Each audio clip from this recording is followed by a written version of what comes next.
Richard Caldwell grabbed her throat, dragged her across the concrete, and threw her off the edge of a 7-story hospital rooftop. No warning, no hesitation. Richard Caldwell, the CEO of Crestview General Hospital, wrapped both hands around a nurse's shoulders and launched her body into the darkness like she was nothing. He heard her hit something on the way down. He didn't care. He turned around, straightened his tie, and told the 3 people standing behind him, "It's done." But it wasn't done, because the woman he just threw off that building wasn't just a nurse. She was a former Navy SEAL, and she didn't die. She got back up, and what she did next destroyed him. If this story doesn't make your blood boil, nothing will. Subscribe to this channel right now, follow this story all the way to the end, and drop a comment telling me what city you're watching from, so I can see just how far this story travels. Let me take you back 3 weeks before that rooftop. 3 weeks before the fall. 3 weeks before Richard Caldwell destroyed everything he had spent 20 years building, all because he couldn't handle being wrong in front of a room full of people. Emily Carter walked into Crestview General Hospital on a Monday morning, carrying a single duffel bag and a transfer letter from a VA hospital downstate. She didn't announce herself. She didn't shake hands with administrators. She clocked in, pinned her badge to her scrubs, and went straight to the ICU. The charge nurse that morning was a woman named Deborah Kinsley. Deb had been at Crestview for 19 years. She had seen every kind of nurse walk through those doors. The loud ones, the lazy ones, the ones who cried their first week and quit by the third. She took one look at Emily and thought she had her figured out. "You're the transfer from the VA?"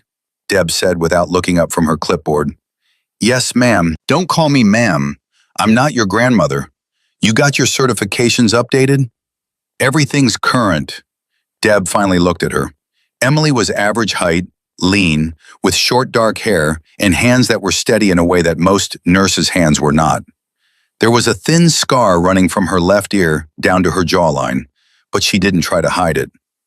"What happened to your face?" Deb asked, because Deb asked whatever she wanted. "Old injury," Emily said. "How old?" "Old enough." Deb stared at her for a long second, then handed her a tablet. "Beds 12 through 20 are yours.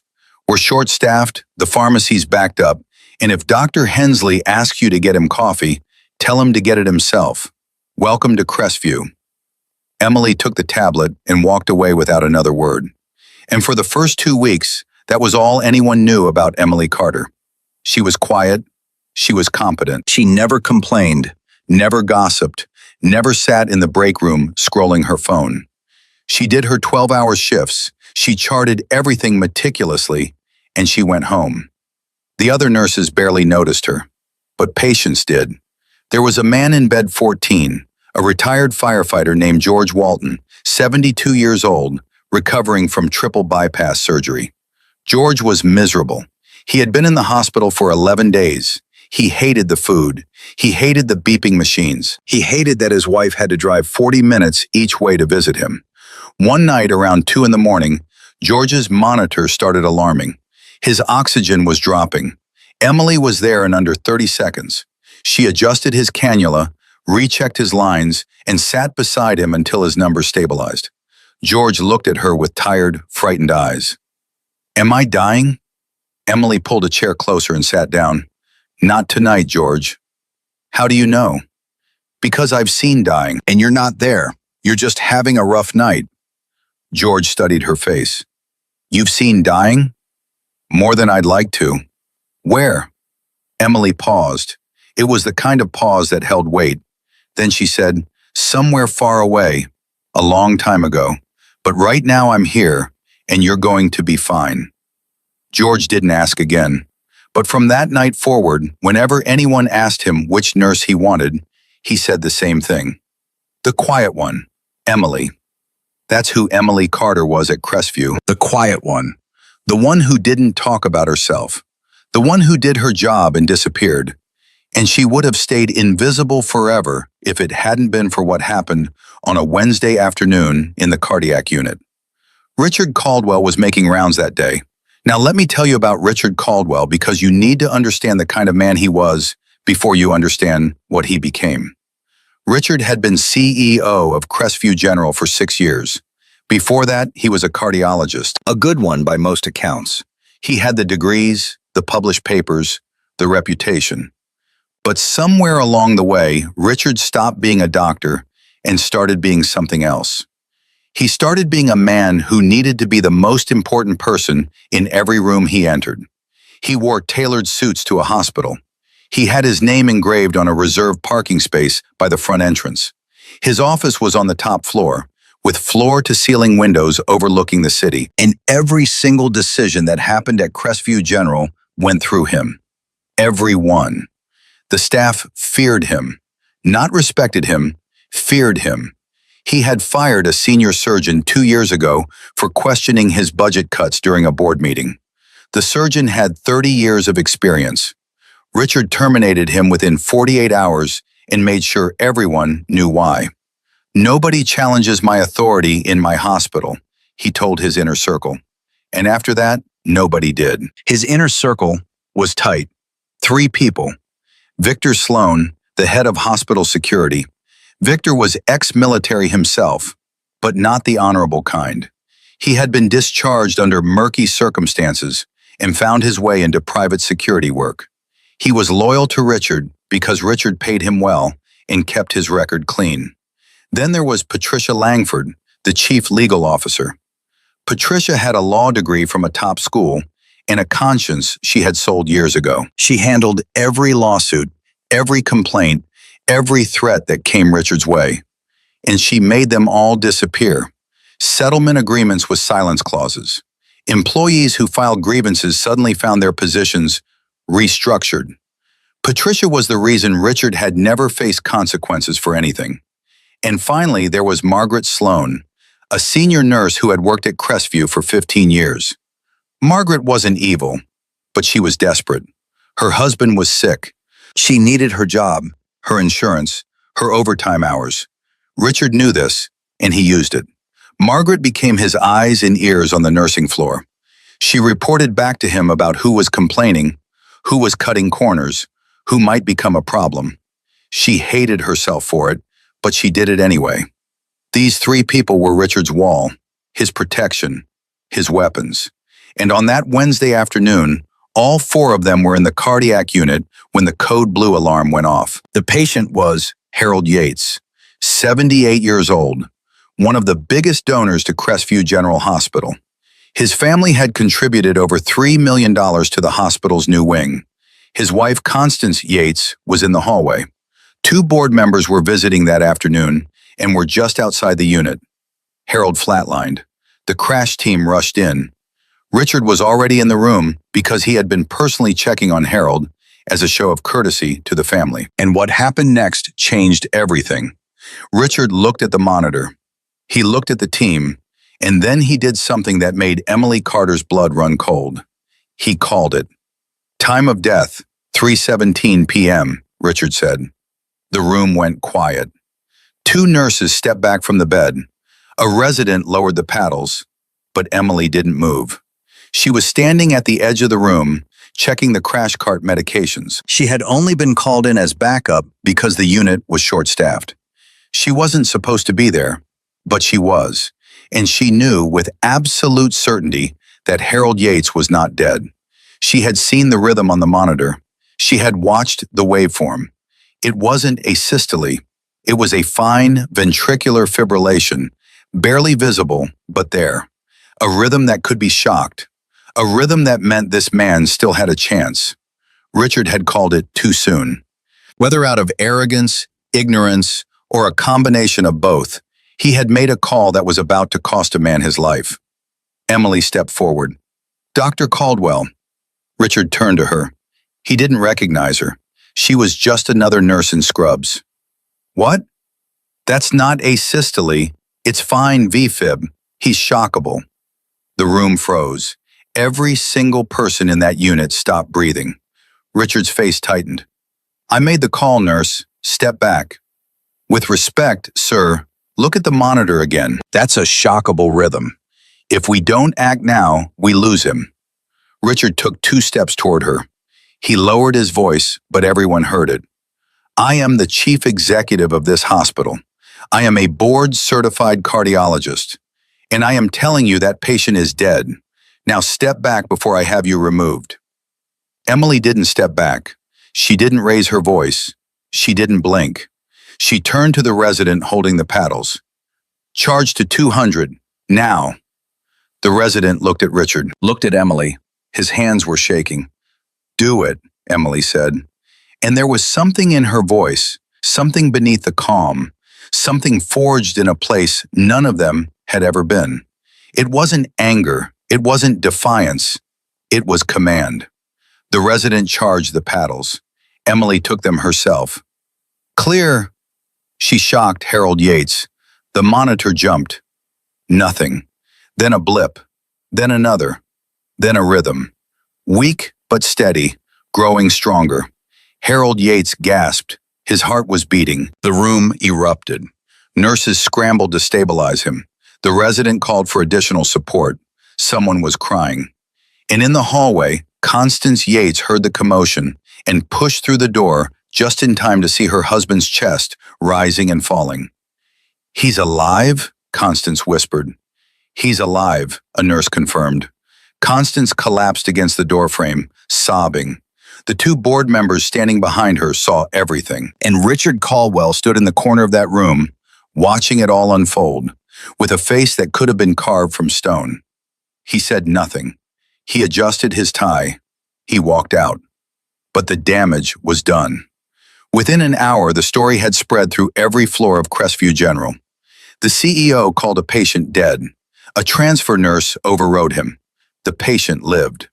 By evening, it had reached the board's private group chat. By the next morning, Constance Yates had called the hospital's public relations department and personally requested to speak with the nurse who saved my husband's life. A photograph was taken in Harold's room the next day. Emily standing beside his bed, Constance holding Emily's hand, Harold awake and smiling, giving a thumbs up. The hospital posted it on their social media with the caption, "Exceptional care at Crestview General." Richard was not in the photograph, and that was the moment his obsession began. He called Victor Sloan into his office that same evening. Find out everything about her. Victor sat across from Richard's desk, arms crossed. The nurse, Emily Carter? Everything. Where she came from, where she trained, who she knows. I want her entire history on my desk by Friday. Victor nodded. He didn't ask why. He never did. 2 days later, Victor came back with a file, but the file had holes, big ones. Her nursing credentials are clean, Victor reported. Licensed in 3 states.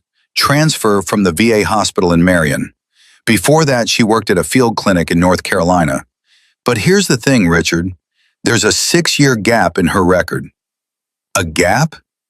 Between college and her first civilian nursing job. 6 years where Emily Carter basically didn't exist. I ran her social. I ran her tax records. Those 6 years are sealed, federal level. Richard leaned forward. Federal level? What does that mean? It means military, classified military. I couldn't get past the first layer without triggering flags.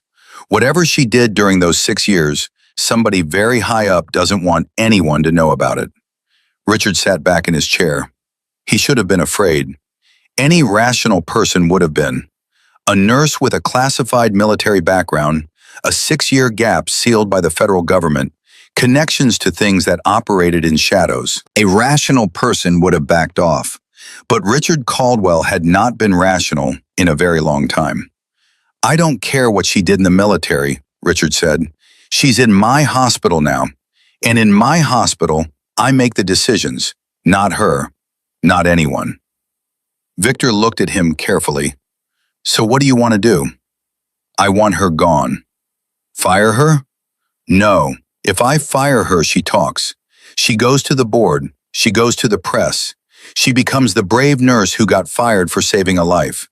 No, I need something cleaner. Victor understood. He had done clean work before. How clean? Richard looked out his window at the city lights. Clean enough that no one ever asks about her again. That conversation happened on a Friday night. Over the next several days, Richard Caldwell began to construct a plan. But what he didn't know, what he couldn't have known, was that Emily Carter had already noticed things at Crestview General that had nothing to do with him. She had noticed that certain medication orders were being altered after they were entered into the system. Small changes, a dosage increased here, a medication switched there. Nothing dramatic enough to trigger an automatic alert, but consistent enough to form a pattern. She had noticed that 3 patients in the past 2 months had experienced unexpected complications that didn't match their diagnoses. Complications that extended their hospital stays, increased their bills, and generated additional insurance revenue for the hospital. She had noticed that the billing codes on certain charts didn't match the treatments that were actually administered. Emily Carter was quiet, but she was not oblivious. She had started keeping a private log, dates, patient IDs, medication changes, billing discrepancies. She kept it in a small notebook that she carried in her scrub pocket, and every night when she got home, she transferred the information to an encrypted file on her personal laptop. She didn't know yet who was responsible. She didn't have enough evidence to prove anything, but she knew something was deeply wrong at Crestview General, and she knew it went beyond one arrogant CEO with a bruised ego. What she didn't know was that Margaret Sloan had already reported her behavior to Richard. "She's writing things down," Margaret told him during one of their private meetings in his office. "Every shift, she carries a little notebook. She's been looking at charts that aren't assigned to her." Richard's jaw clenched. "Which charts?" "I couldn't see the specific ones, but she was in the records room Tuesday night after her shift ended. She was there for almost an hour." Richard turned to Patricia Langford, who was sitting on the leather couch, legs crossed, legal pad in her lap. "Can we restrict her system access?" Patricia shook her head. "Not without cause. And if she's already copied data, restricting access after the fact looks like a cover-up. It would be the first thing a federal investigator would flag." "Federal investigator?" Richard's voice rose. "Why would there be a federal investigator?"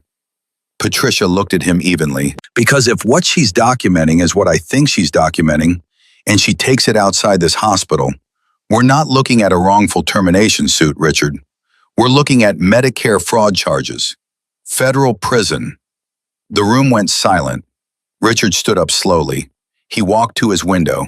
He looked at the city below, all those lights, all those buildings, all those people who had no idea what happened inside the walls of Crestview General Hospital. "Then she doesn't take it outside this hospital," he said quietly. Patricia uncrossed her legs. "Richard, think carefully about what you're saying." "I am thinking carefully. I have been thinking carefully for 6 years. Every decision I've made, every risk I've taken, every dollar I've moved through this hospital has been calculated. I did not build this empire to watch it get torn down by a nurse with a notebook." Victor Sloan spoke from the corner of the room. He had been silent the entire meeting. "I can handle it." Richard looked at him. "How?" "The rooftop, the helipad is under maintenance. No regular security rotation up there until next month. Camera coverage has a blind spot near the east stairwell, since the storm last week knocked the mounting bracket loose. I checked it myself." Patricia stood up. "I need to leave this room. Right now, whatever you two are discussing, I am not part of it." Richard turned to her. "Sit down, Patricia." "Richard, I am your legal counsel. I am advising you that what you are contemplating is a criminal act. Multiple criminal acts. I cannot be party to this. You've been party to everything else. The billing, the settlements, the records. You think your hands are clean? Sit down." Patricia Langford stood there for a long moment. Her face was pale. Her hands were shaking. Then she sat down. Because Patricia knew that Richard was right, she was already in too deep. She had been in too deep for years, and walking out of that room wouldn't save her. It would only make her the next problem Richard needed to solve. Margaret Sloan sat in the other chair, staring at the floor. She hadn't said a word since delivering her report about Emily's notebook. She had come to this meeting expecting to share gossip. She was now listening to 3 people plan something she couldn't even bring herself to name. I want it done this week, Richard said, before she has a chance to send that data anywhere. Victor nodded. I'll set it up. Tuesday night, after the shift change. I'll send her a message from the credentialing office about a discrepancy in her transfer paperwork. She'll have to come to the roof access level to meet with security. Standard protocol for after-hours credential reviews. Will she come? Richard asked. She'll come, Victor said. She's by the book. She won't ignore an official message. Richard looked at each of them. Patricia, who had surrendered her conscience years ago. Margaret, who had surrendered hers out of desperation. Victor, who had never had one to begin with. Nobody speaks about this, Richard said. Not to anyone.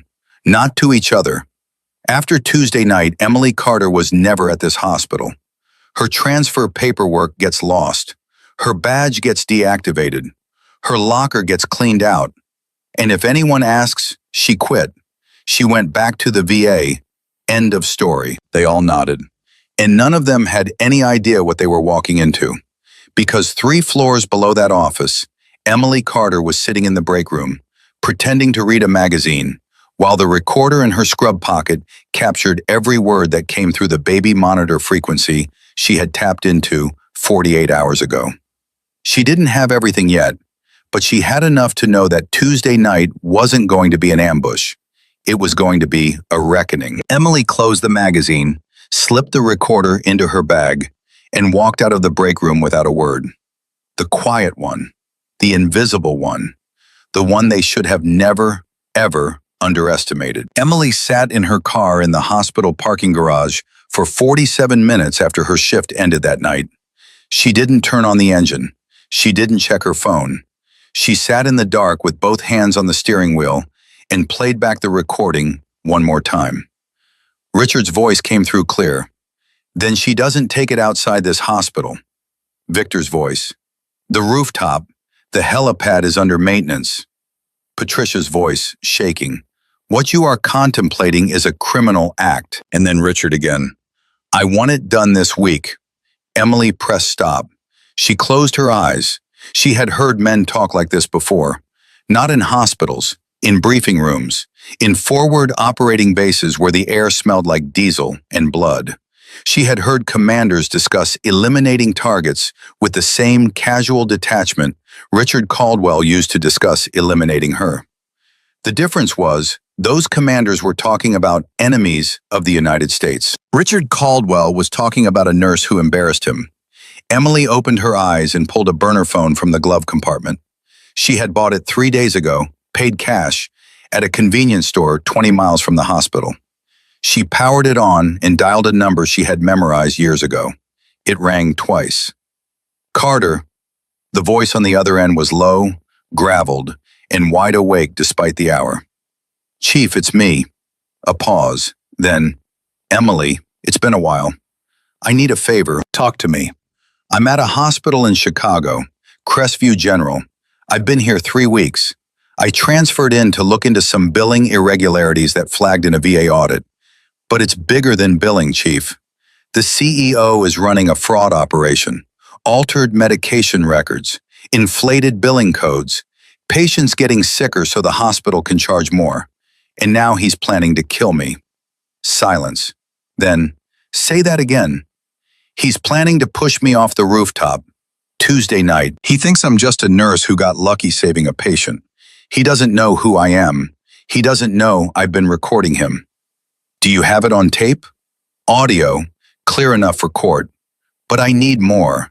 I need the physical evidence of the fraud, and I need the attempted murder on camera to make sure all 4 of them go down. All 4? CEO, head of security, chief legal officer, and a senior nurse who's been feeding him information. They're all in on it. Different levels, but they're all complicit. Another pause. You're telling me you want to let them try to kill you? I'm telling you I need them to try. If I go to the feds now with audio recordings and a notebook full of billing codes, Richard Caldwell hires a defense team that buries it for 3 years. Patricia Langford shreds every document in that hospital before the warrant hits. Victor Sloan disappears. They walk. But if they attempt murder on camera, there's no defense team in the world that saves them. Emily, listen to me. You're talking about letting a man throw you off a building. I'm talking about controlling the fall. 7 stories. I've jumped from higher. With a parachute. Chief, I've run the math. There's a maintenance awning on the 6th floor, south side. Construction tarps on the 5th floor balcony. A reinforced scaffold net on the 4th floor that the construction crew left up. If I position the push on the south edge of the helipad, I can hit the awning, redirect to the balcony, and roll onto the tarp. I've done worse in Kandahar. Kandahar had medics standing by. I am the medic. The line went quiet for a long time. Emily could hear him breathing. Chief Master Sergeant David Rourke, retired, the man who had trained her, deployed with her, and pulled her out of a collapsed building in Helmand Province with 2 cracked vertebrae and a collapsed lung. He had seen her do impossible things, but this was different. "What do you need from me?" he finally asked. "I need you to make a call to Agent Morales at the FBI field office in Chicago. Tell him I'm running a live operation. Tell him I need a forensic team standing by Tuesday night and a surveillance unit monitoring the hospital's external cameras. Tell him I'll deliver the CEO, the fraud, and the attempted murder in one package. And if you miscalculate the fall?" Emily didn't answer right away. Then she said, "Then you make sure they still go to prison." She hung up. She sat in the dark for another minute. Then she started the car and drove home. Monday morning came, and Emily walked into Crestview General the same way she always did. Badge on, head down, invisible. But everything was different now. She could feel Victor Sloan watching her from the security office. Every time she passed a camera, she noticed his eyes tracking her on the monitors. He was sloppy about it. A trained operative would have rotated surveillance patterns, used multiple observers, created plausible reasons to be in the same areas. Victor just stared at his screen and followed her from room to room like a man watching prey. Emily let him watch. She wanted him comfortable. She wanted him confident. At 11:15 a.m., she passed Margaret Sloan in the hallway outside the ICU. Margaret was carrying a stack of charts and wouldn't meet her eyes. Emily had noticed this change in Margaret over the past week. Before the meeting in Richard's office, Margaret had been nervous around Emily, but functional. Now she could barely stand in the same room. "Morning, Margaret," Emily said. Margaret flinched. "Morning. You okay? You look tired." "I'm fine, just a long weekend." Emily stopped walking. Margaret froze. She still wouldn't look up. "If you ever need to talk to someone," Emily said quietly, "I'm here."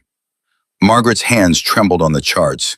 Her lips parted like she was about to say something. Then she shook her head, muttered, "I'm fine," and walked away so fast she nearly tripped.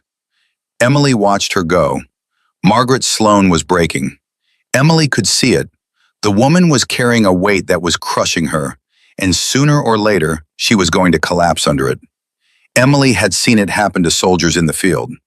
Good people who made bad choices under pressure, who followed orders they knew were wrong because they were afraid of what would happen if they didn't. Margaret wasn't a killer. She was a hostage. But that didn't make her innocent. At 2:30 that afternoon, Emily was checking IVs in the post-op ward when her hospital phone buzzed. A message from the credentialing office. "Discrepancy found in transfer documentation. Please report to rooftop level conference room Tuesday 11 p.m. for credential verification meeting with security." There it was. Emily read the message twice. She noted the time, the location, and the sender. Then she deleted it from her phone and wrote the details in her notebook. Tuesday was tomorrow. She had 20 hours to prepare. That evening, after her shift ended, Emily drove to a storage unit on the south side of Chicago. She hadn't opened it in 2 years. Inside were 3 boxes. One contained tactical gear from her military service. One contained medical supplies, the kind you couldn't buy at a pharmacy. And one contained documents. She opened the 3rd box and pulled out a sealed envelope. Inside was a letter she had written to herself 4 years ago, when she first transitioned from the military to civilian nursing. The letter said one thing: "You left the fight to save lives. Don't forget why." She put the letter back. She opened the first box and pulled out a thin compression vest designed to absorb blunt force trauma. It wouldn't stop a bullet, but it could reduce the impact of a fall. She also pulled out a pair of tactical gloves with reinforced grip pads and a miniature body camera no bigger than a shirt button. From the second box, she took a field medical kit, hemostatic bandages, a splint, injectable pain management, suture supplies, everything she would need to treat herself after a 7-story fall if she survived it. Emily packed everything into a black backpack and drove back to the hospital. At 9:45 p.m., she entered through the staff entrance, nodded at the night shift guard, and went to the 5th floor. The construction crew had left for the day. The south side balcony was exactly as she remembered it. Maintenance awning bolted to the wall between the 6th and 7th floors. Below it, a balcony with a reinforced construction tarp stretched across scaffolding. Below that, another layer of safety netting over the 4th floor terrace. She measured distances with her eyes. She calculated angles. She had done this kind of assessment hundreds of times in the field, calculating drop zones, measuring descent rates, planning emergency exits from buildings in hostile territory. This wasn't a hospital to her anymore. It was an operation. She positioned her medical kit behind a ventilation unit on the 5th floor balcony, hidden but accessible. She tested the tarp's tension. She checked the awning's bolts. She mapped 3 possible trajectories depending on the angle and force of the push. Then she went home and didn't sleep. Tuesday, 6 a.m., Emily arrived at the hospital for her regular shift. She worked 12 hours without a single break. She checked vitals, administered medications, comforted patients, and documented everything in her charts with the same meticulous precision she always used. Nobody noticed anything different about her. At 5:15 p.m., she visited George Walton in bed 14. He was being discharged the next day. His color was good. His spirits were high. "You're getting out of here tomorrow, George." George grinned. "Best news I've heard in a month. My wife's making pot roast." Emily smiled. "You earned it." George reached for her hand. "I never asked you properly. What's your story, Emily? Where'd you come from before this place?" Emily held his hand and looked at him. This man who reminded her of the soldiers she had served with. Tough, honest, afraid of nothing except the people they loved being hurt. "I came from a long way away, George, but I'm here now, and I'm glad I got to take care of you." George squeezed her hand. "You take care of yourself too, you hear me? This hospital doesn't deserve you." Emily squeezed back. "I'll be fine." She walked out of his room at 5:22 p.m. and didn't look back. Tuesday, 9 p.m. Emily changed out of her day scrubs in the locker room. She put on a fresh set. Underneath, she wore the compression vest. The body camera was pinned inside her collar, invisible but recording. The tactical gloves were in her pocket. She looked at herself in the mirror. She didn't see a nurse. She didn't see a soldier. She saw a woman who was about to let a man try to kill her so that he could never hurt anyone again. Her hands were steady. They were always steady. Tuesday, 10 p.m. Emily sat in the break room and waited. The night shift was skeleton crew. Most of the floor nurses were in the east wing. The hallways on the west side were nearly empty. Her burner phone vibrated once. A single text from a blocked number. "Team in position. External cameras active. You are clear to proceed." Agent Morales had come through. Emily deleted the text and powered off the phone. Tuesday, 10:45 p.m. She left the break room and walked toward the west stairwell. Her footsteps echoed in the empty corridor. She pushed through the stairwell door and began climbing. Floor 5, floor 6, floor 7. At the top of the stairwell was a heavy metal door marked "Roof Access, Authorized Personnel Only." Emily pushed it open and stepped onto the helipad. The wind hit her immediately, cold, sharp, the kind of wind that cuts through clothing and finds your bones. Richard Caldwell was standing 15 feet away. Behind him stood Victor Sloan, arms at his sides, feet planted wide. To Victor's left was Patricia Langford, clutching her coat around her shoulders, her face white. And beside Patricia was Margaret Sloan, who looked like she was going to be sick. 4 of them. One of her. Emily stopped walking. She positioned herself exactly where she needed to be. South edge, 6 feet from the railing. The awning was directly below her, 1 floor down. "You wanted to see me about my credentials?" Emily said. Richard didn't answer right away. He stared at her with an expression she had seen before on the faces of men who had decided to do something terrible and were savoring the moment before they did it.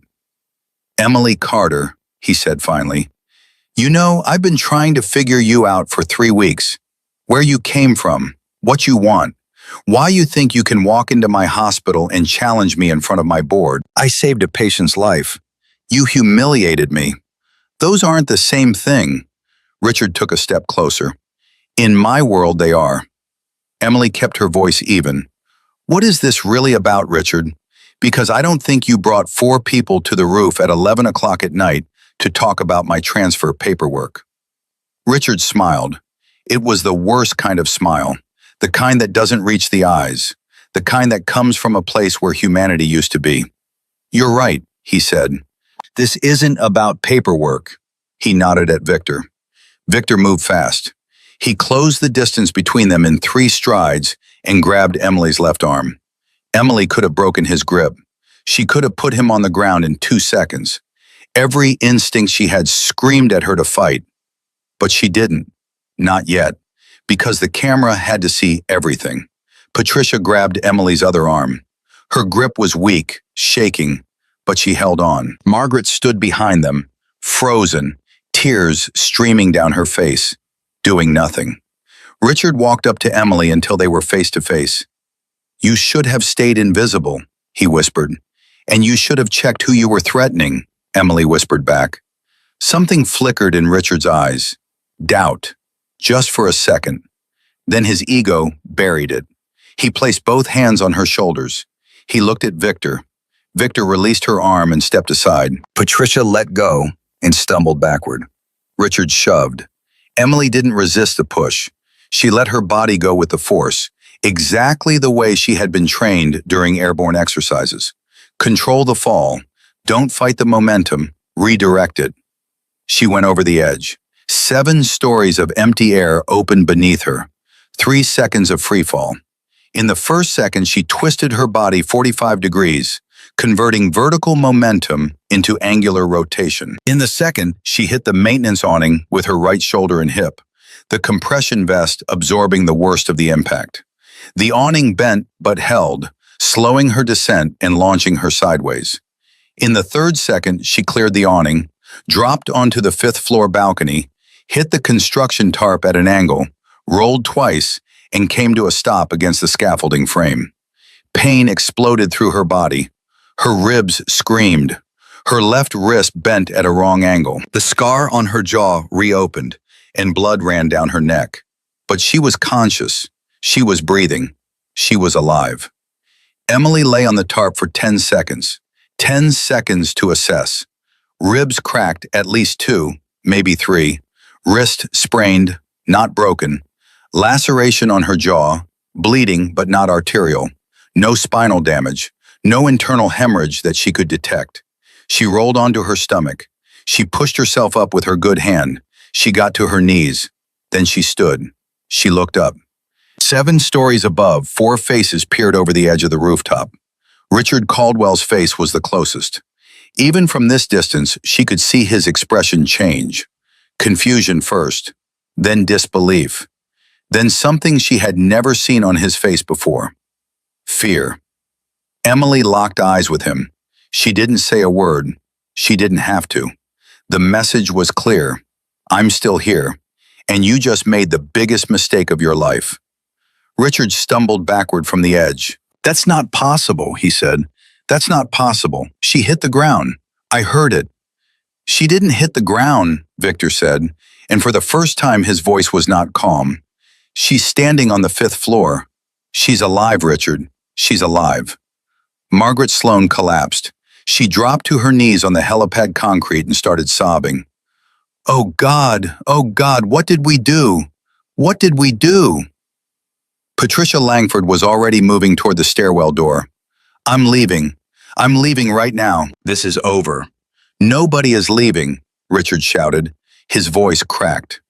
The composure that had defined him for 6 years, the polished authority, the calculated control, it shattered in that moment like glass hitting concrete. Nobody leaves until we figure this out. Figure what out? Patricia screamed back at him. You just threw a woman off a building and she's standing down there looking at us. What exactly are we figuring out, Richard? Victor grabbed Richard's arm. We need to go, now. If she calls the police, we have maybe 15 minutes. She won't call the police, Richard said, but his voice was trembling. She has no proof. It's her word against 4 of ours. Victor pulled out his phone and checked the security app. He scrolled through camera feeds. Parking garage, main entrance, east corridor, west corridor, helipad. He stopped scrolling. Richard. What? Camera 7, the maintenance camera on the east side of the building, the one I said was knocked loose by the storm. What about it? Victor turned the phone screen toward Richard. The camera was angled wrong. It wasn't pointing at the helipad, but it was pointing at the south edge of the roof, the exact spot where Richard had been standing, the exact spot where he had placed his hands on Emily's shoulders and pushed. The footage showed everything. Richard's face, his hands, Emily going over the edge. All 4 of them standing there. Victor's voice dropped to a whisper. We're on camera.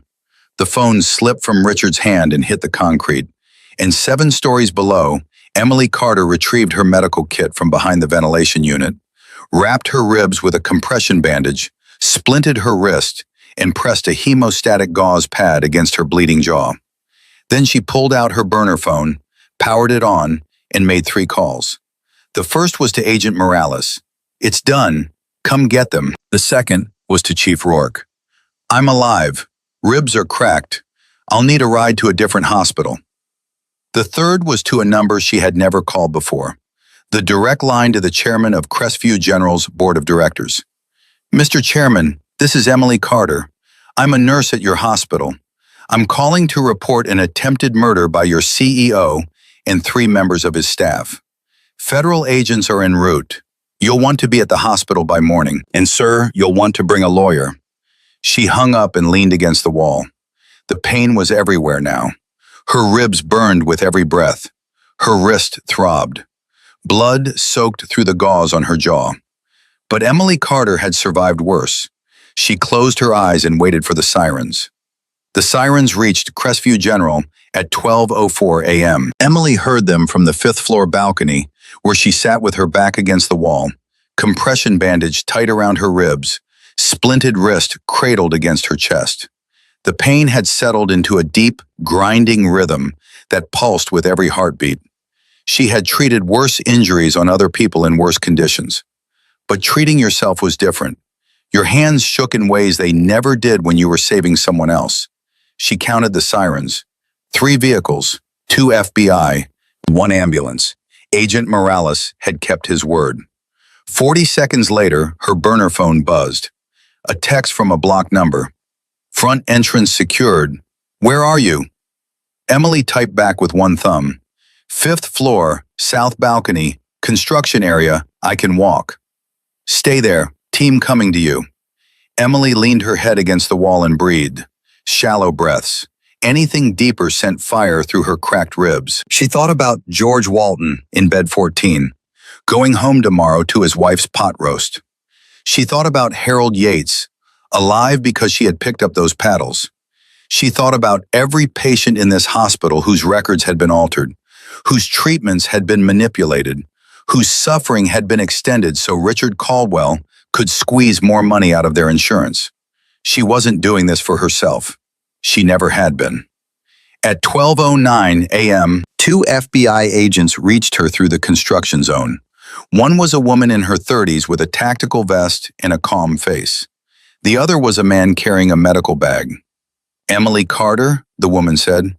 That's me. I'm Agent Reeves. Agent Morales sent us. Can you move?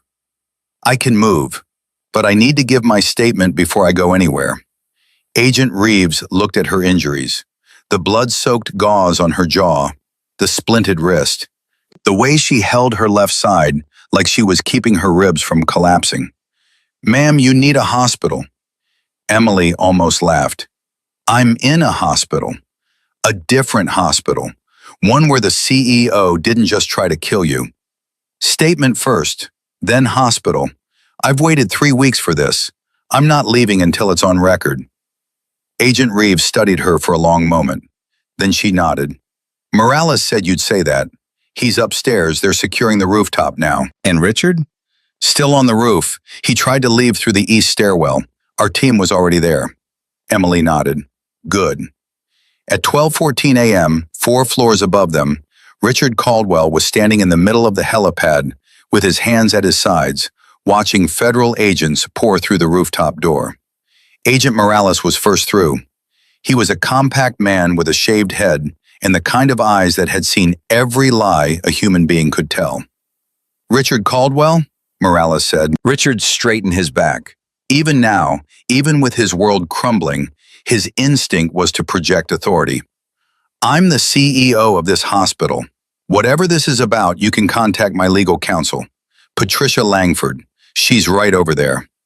Morales looked at Patricia, who was sitting on the concrete near the stairwell door, with her knees pulled to her chest and mascara streaked down her face. She didn't look like legal counsel. She looked like a woman watching her life end. Miss Langford will need her own attorney, Morales said. Richard Caldwell, you're under arrest for the attempted murder of Emily Carter. You have the right to remain silent. Anything you say can and will be used against you in a court of law. Richard's composure cracked. Attempted murder? That's absurd. I don't know what you're talking about. I've been up here conducting a routine security review. At 11 o'clock at night? On a helipad? With 3 other people and no security report filed? I don't have to explain my schedule to you. Morales stepped closer. Mr. Caldwell, we have surveillance footage from camera 7 showing you placing both hands on Emily Carter's shoulders and pushing her off the south edge of this rooftop. We have audio recordings of a meeting in your office 4 days ago in which you discussed, and I quote, making sure she doesn't take it outside this hospital. And we have a living, breathing witness 7 stories below who is currently giving her statement to my agents. So I'm going to ask you one more time. Do you understand your rights as I've read them to you?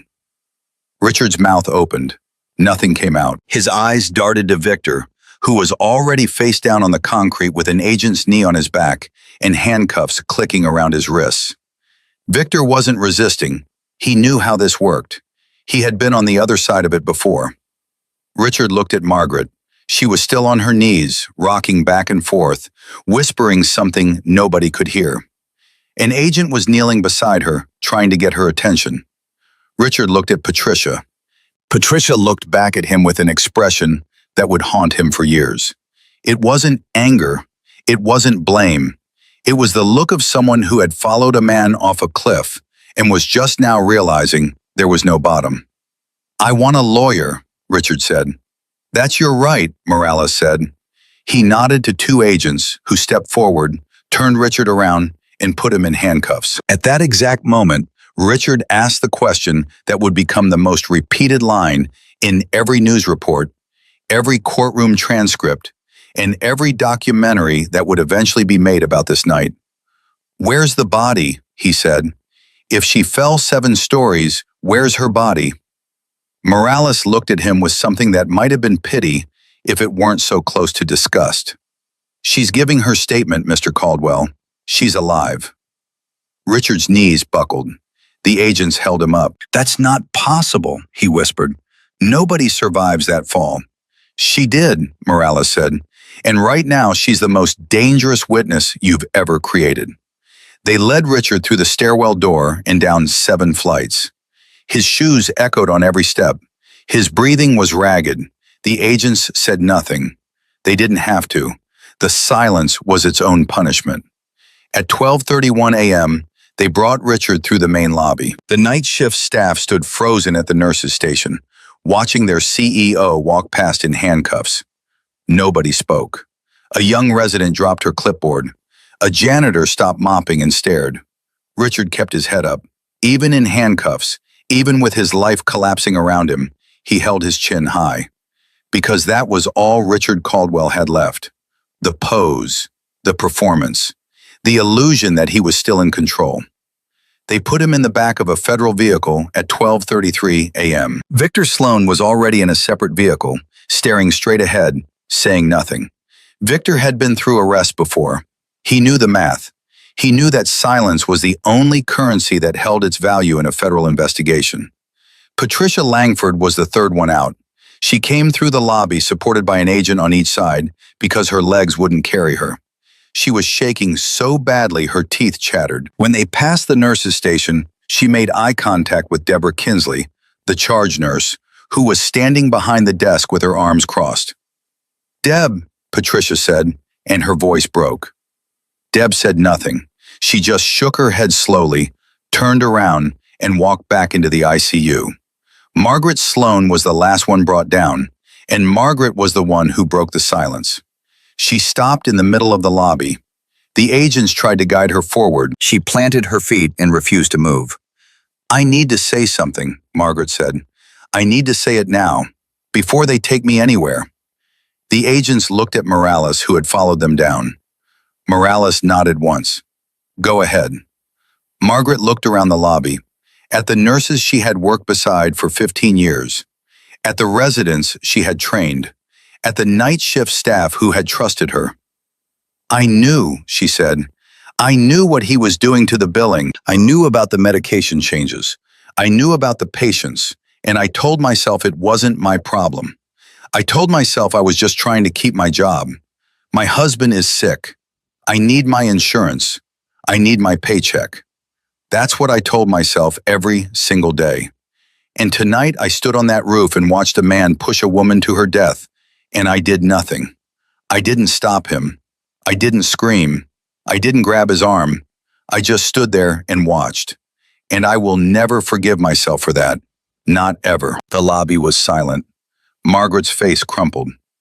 She was a good nurse. Emily was a good nurse. And I helped them try to kill her because I was afraid of losing my overtime. Morales stepped forward gently. "Miss Sloan, anything you say right now can be used in court. I strongly advise you to wait for an attorney." "I don't want an attorney," Margaret said. "I want to confess. All of it. Everything. The billing fraud, the medication tampering, the rooftop. Everything Richard Caldwell has done in this hospital for the past 6 years. I'll testify. I'll sign whatever you need. I'm done protecting him. I should have been done a long time ago." Morales looked at Agent Reeves, who had just arrived from the 5th floor. Reeves raised her eyebrows. They hadn't expected this. Cooperating witnesses usually took days to break, sometimes weeks. Margaret Sloan had broken in minutes. "Take her to the field office," Morales said. "Get her a lawyer whether she wants one or not, and start recording." They escorted Margaret out. She walked with her head bowed, tears falling on the lobby floor, past a line of nurses and doctors who watched her go with expressions that ranged from shock to heartbreak to quiet rage. At 1:15 a.m., Emily Carter was still on the 5th floor balcony. She had refused to leave until she finished her statement. Agent Reeves sat across from her on an overturned bucket, recording everything on a handheld device. Emily spoke for 47 minutes straight. She started with the VA audit that had flagged Crestview General's billing patterns 3 months ago. She explained how she had volunteered for the undercover transfer, how she had embedded herself as a regular nurse, how she had documented medication discrepancies and billing fraud from her first week. She described the Harold Yates incident, Richard's humiliation, the meeting in his office where he planned her murder. She detailed the rooftop ambush, the push, the fall, and her survival. She delivered it all in the same flat, controlled voice she had used in military debriefs. No emotion, no embellishment, just facts, times, names, and evidence. When she finished, Reeves turned off the recorder and looked at her. "How long were you in the SEALs?" 6 years. "What was your specialty?" "Combat medicine. field operations. And you let him push you off a building? I controlled the descent. It was calculated. Reeves shook her head. I've been with the Bureau for 12 years.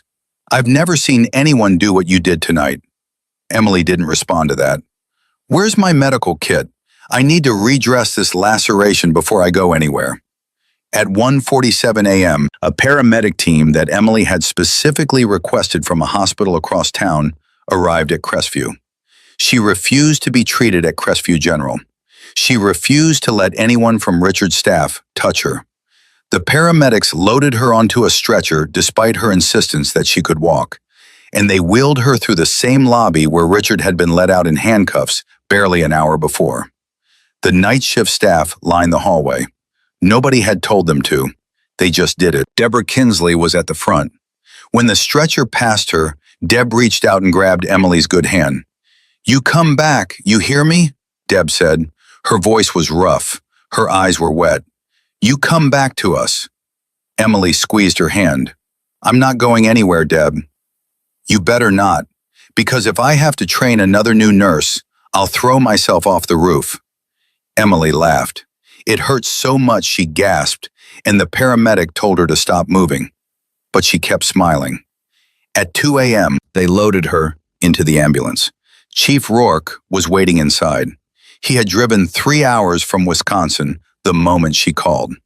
He was 64 years old with a silver crew cut and hands like catcher's mitts, and when he saw her lying on the stretcher with blood on her jaw and a splint on her wrist and bruises already darkening across her arms, his face did something Emily had never seen it do in 15 years of knowing him. It broke. "Don't," Emily said. "Don't what?" "Don't look at me like that. I'm fine. You fell 7 stories. I controlled the descent. You have 3 cracked ribs. 2, maybe 3. I haven't had imaging yet." "Emily," his voice cracked on her name. "You could have died." "But I didn't." "That's not the point." "That's exactly the point, Chief. I did the math, I trusted the training, and I got every single one of them on camera. Richard Caldwell is in federal custody right now." His security chief flipped within the first 20 minutes. His legal counsel is catatonic, and his nurse informant is giving a full confession as we speak. It's over. Rourke was quiet for a long time. The ambulance rocked gently as it pulled onto the highway. Then he said, "You know, when you called me Saturday night and told me your plan, I almost drove to Chicago to stop you." "Why didn't you?" "Because I've served with you, and I know that once you decide to do something, the only thing I can do is make sure someone's waiting on the other end to pick up the pieces." Emily reached over with her good hand and patted his knee. "You're here, aren't you?" "I'm here." "Then the pieces are covered." At 2:22 a.m., the ambulance arrived at Northwestern Memorial Hospital. Emily was taken directly to the trauma unit. X-rays confirmed 3 cracked ribs on her left side, a grade 2 sprain of her left wrist, and a deep laceration along her jawline that required 14 stitches. The attending physician, a man who had seen his share of violence-related injuries, looked at her chart and then looked at her. "It says here you fell 7 stories." "That's correct." "Off a building." "Off a hospital." He stared at her. "Ma'am, people who fall 7 stories don't walk into my trauma unit giving statements to the FBI. I had a good training program." He didn't ask any more questions. He stitched her jaw, wrapped her ribs, braced her wrist, and told her she needed to stay for observation. Emily agreed to stay until morning, not because she thought she needed observation, but because she knew the next 24 hours were going to be the most important of the entire operation, and she needed to be functional for what was coming. At 6 a.m., Agent Morales called her hospital room. "We've executed search warrants on Caldwell's office, his home, and the hospital's billing department. We've seized 6 years of financial records, 3 servers, and Patricia Langford's personal files. The preliminary review is showing exactly what you documented: systematic Medicare fraud, altered medication orders, inflated billing codes. We're talking tens of millions of dollars. What about Richard?" He lawyered up at 3 a.m., high-profile defense attorney out of New York. Guy flies in on a private jet for cases like this. He's advising Richard not to say a word. It doesn't matter what Richard says. You have the camera footage. We do, and it's clear as day. His face, his hands, the push, all four of them on the roof. Defense can try to spin it, but that footage is a prosecutor's dream. And Margaret? Morales paused. Margaret Sloan has been talking for 4 hours straight. She's given us everything. Names, dates, accounts, procedures. She's described a fraud operation that goes back at least 5 years. She's identified 12 patients whose treatments were deliberately altered to generate additional billing revenue. 3 of those patients died, Emily. 3 patients died from complications that were directly caused by unnecessary medication changes. Emily closed her eyes. 3 patients. 3 people who came to Crestview General trusting that the hospital would heal them, and instead, the hospital killed them for profit. Are we looking at murder charges? Emily asked. The U.S. Attorney's Office is reviewing. If we can establish that Caldwell knew the medication changes posed a lethal risk and authorized them anyway, we're looking at felony murder on top of the attempted murder charge and the fraud counts. He knew, Emily said. He was a cardiologist. He understood exactly what those dosage changes would do. Then he's facing life, Morales said. Emily opened her eyes. Good. At 7:30 a.m., the story broke. A local reporter had been monitoring the FBI's radio frequency and picked up chatter about a federal operation at Crestview General Hospital. By 8 a.m., 3 news vans were parked outside the hospital. By 9 a.m., it was national. The headline wrote itself. Hospital CEO arrested for attempted murder of nurse. FBI seizes records in massive fraud investigation. By 10 a.m., the hospital's board of directors had called an emergency meeting. 11 board members gathered in the conference room on the top floor, the same floor where Richard's corner office sat empty, with its door sealed by federal crime tape. The chairman of the board was a man named Theodore Walsh, 71 years old, former federal judge. He had been chairman for 8 years and had trusted Richard Caldwell completely. That trust was now the single greatest regret of his life. Ladies and gentlemen, Walsh said, and his voice was heavy with something that went beyond anger. I received a phone call at 12:33 this morning from a nurse named Emily Carter. She informed me that our CEO attempted to murder her on the rooftop of this hospital approximately 90 minutes prior. She further informed me that federal agents were executing warrants and that I should, and I quote, bring a lawyer. The room was silent. Since that phone call, I have been in continuous contact with the FBI's Chicago field office. What I have learned in the past 7 hours is the following. Richard Caldwell, with the assistance of Victor Sloan, Patricia Langford, and Margaret Sloan, has been operating a systematic fraud scheme within this hospital for at least 5 years. Patient medication records were altered to extend hospital stays and inflate billing to Medicare and private insurers. Multiple patients suffered serious harm. At least 3 patients died as a direct result of these alterations. A board member named Dr. Anita Rao put her hand over her mouth. Furthermore, Walsh continued, when a nurse discovered evidence of this scheme and demonstrated clinical competence that threatened Caldwell's authority, he conspired with 3 members of his staff to murder her by pushing her off the rooftop of this hospital. The nurse survived the fall and is currently cooperating with federal investigators. Another board member, James Whitfield, leaned forward. Who is this nurse? Walsh looked at him. Her name is Emily Carter. She transferred to Crestview 3 weeks ago from the VA hospital system. What none of us knew, what Caldwell himself did not fully understand, is that Emily Carter is a former United States Navy SEAL with multiple combat deployments and classified special operations experience. She was embedded at this hospital as part of a federal investigation into our billing practices. The room erupted, board members talking over each other, questions flying, accusations, demands. Walsh raised his hand. The room went quiet. Emily Carter has requested to address this board in person. She is being discharged from Northwestern Memorial this morning. She will be here within the hour. And when she arrives, we are going to listen. We are going to listen to everything she has to say. Because this board failed. We failed the patients. We failed the staff. We failed this hospital. And the woman who nearly died trying to expose that failure deserves to be heard. Walsh looked around the table. 11 faces stared back at him. Some were pale with shock. Some were red with anger. Some were wet with tears they were trying to hide. "Is that understood?" Walsh said. Nobody argued. Nobody dared. At 8:47 a.m., Emily Carter signed her discharge papers at Northwestern Memorial with her right hand because her left was still in a brace.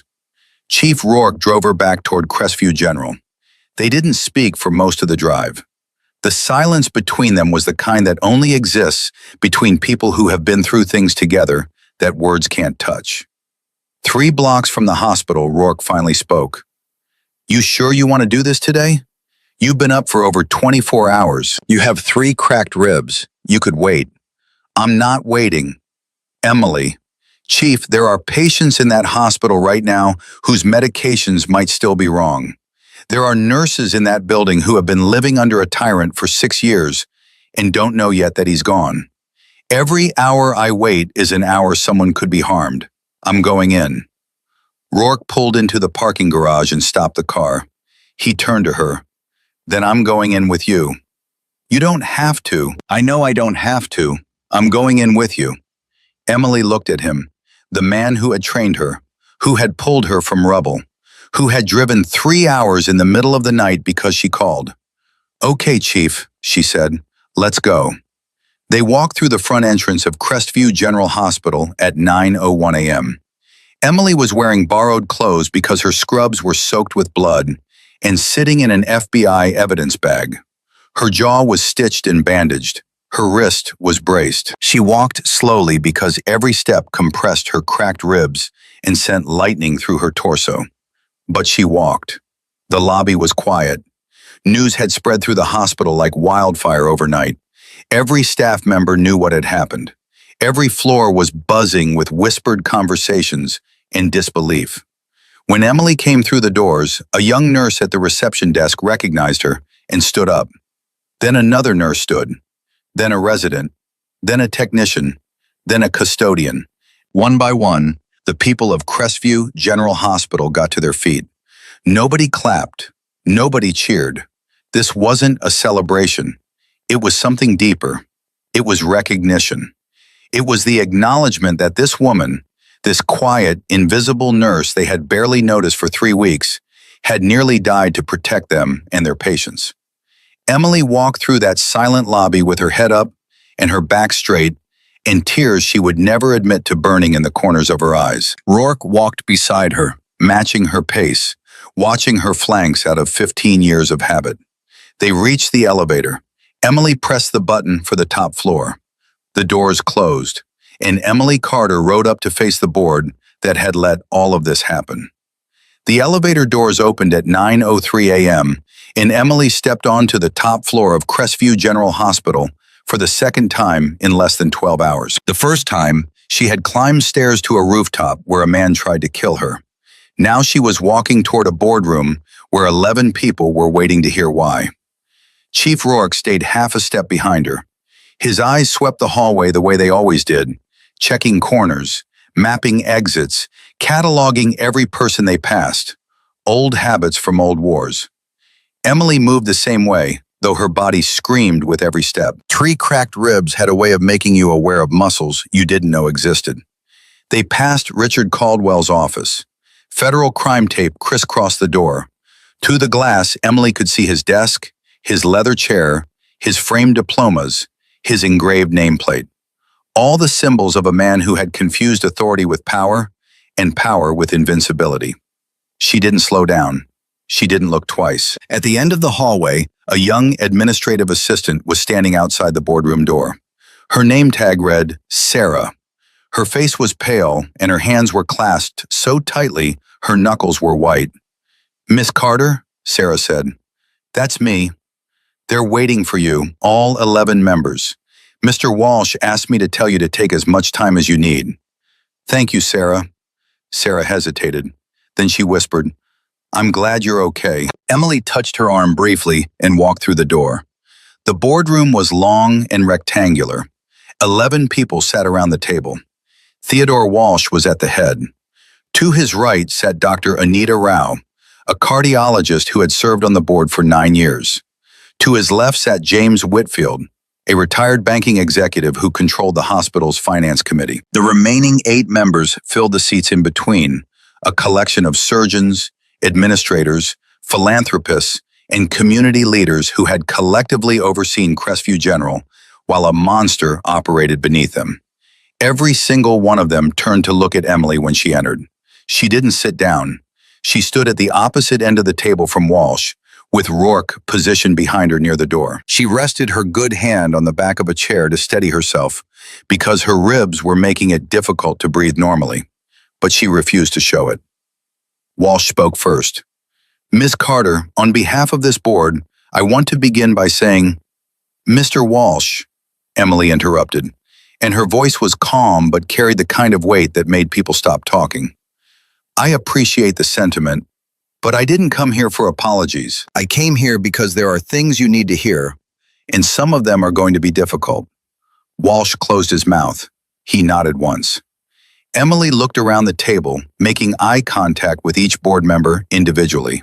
Some met her gaze, others couldn't. 3 weeks ago, I transferred to this hospital as part of a federal investigation into billing irregularities that were flagged during a VA audit. My assignment was to embed as a staff nurse, document evidence of fraud from the inside, and report my findings to the FBI.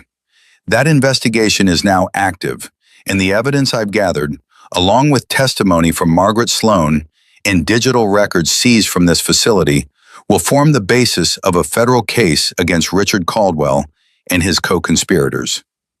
She paused, not for dramatic effect, because breathing hurt. "But I'm not here to talk about the investigation. The FBI will handle that. The prosecutors will handle the charges. The courts will handle the sentencing. I'm here to talk about what allowed this to happen in the first place, and that, respectfully, is you." The room tensed. James Whitfield shifted in his chair. Dr. Rao's pen stopped moving. "Richard Caldwell did not build his fraud operation overnight," Emily continued. "He built it over 6 years, in plain sight, inside a hospital that you are legally and morally responsible for overseeing. He fired a senior surgeon for questioning budget cuts, and nobody on this board asked why. He restructured departments to eliminate employees who filed complaints, and nobody on this board investigated. Patient outcomes in 3 departments declined steadily over 4 years, and nobody on this board demanded answers. Medicare billing at Crestview increased by 43% over 5 years, while patient volume only increased by 12%, and nobody on this board asked where the money was coming from." Whitfield leaned forward. "Now wait a minute. Those financial reports were reviewed quarterly by the Finance Committee. Every number was supported by documentation." "Documentation prepared by Patricia Langford," Emily said, "who is currently in federal custody.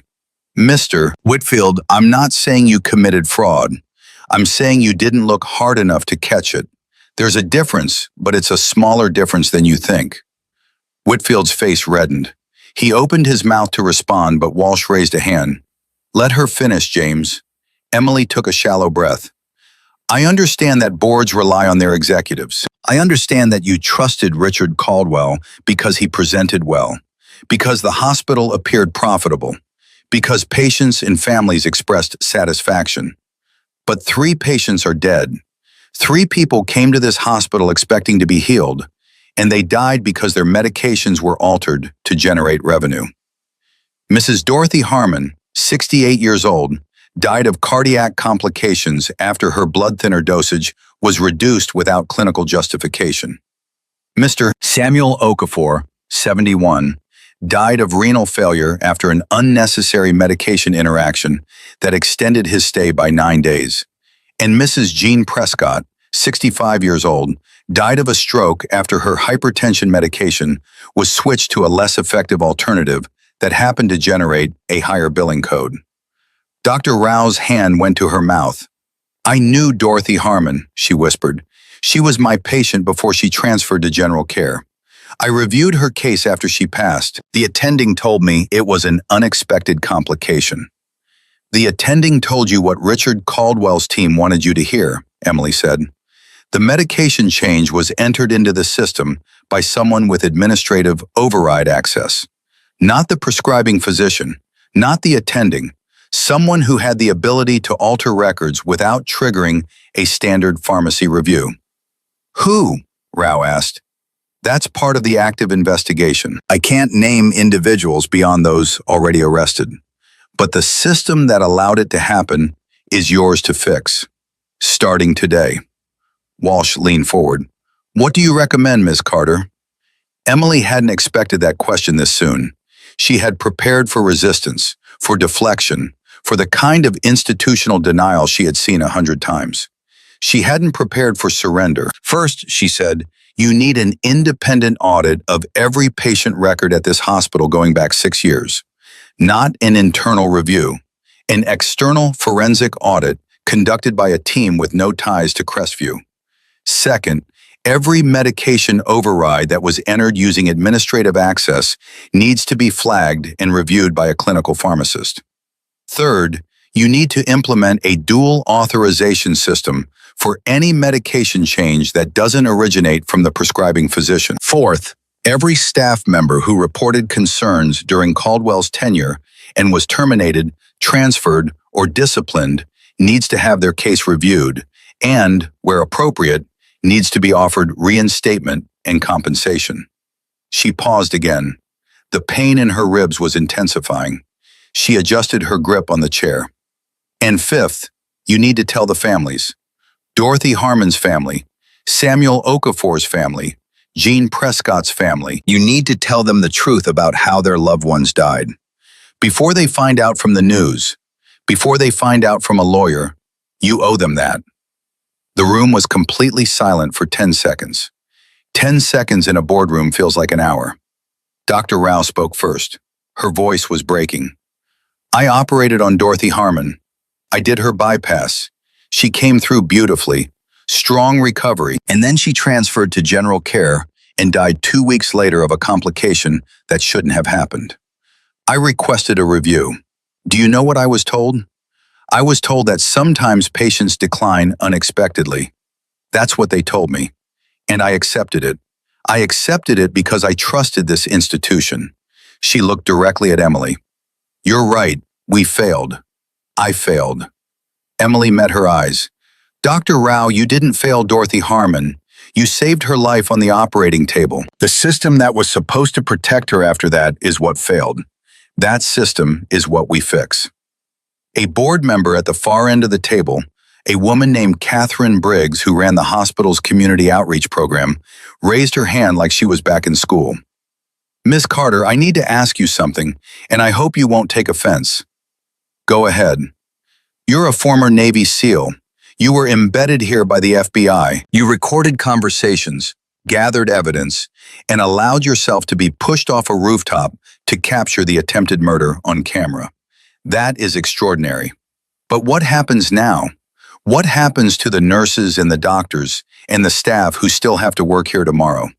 Because right now, this hospital is a crime scene, and the people who depend on it, the patients, the community, they need to know that someone is going to hold this place together. Emily looked at Catherine Briggs for a long moment.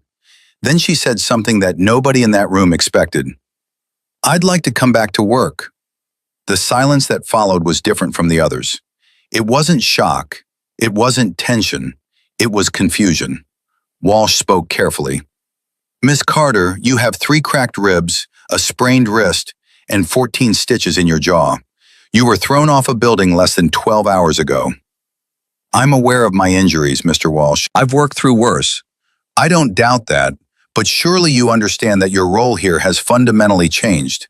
You're a federal witness. You're going to be the centerpiece of one of the largest healthcare fraud cases in Illinois history. Every news outlet in the country is going to want your story.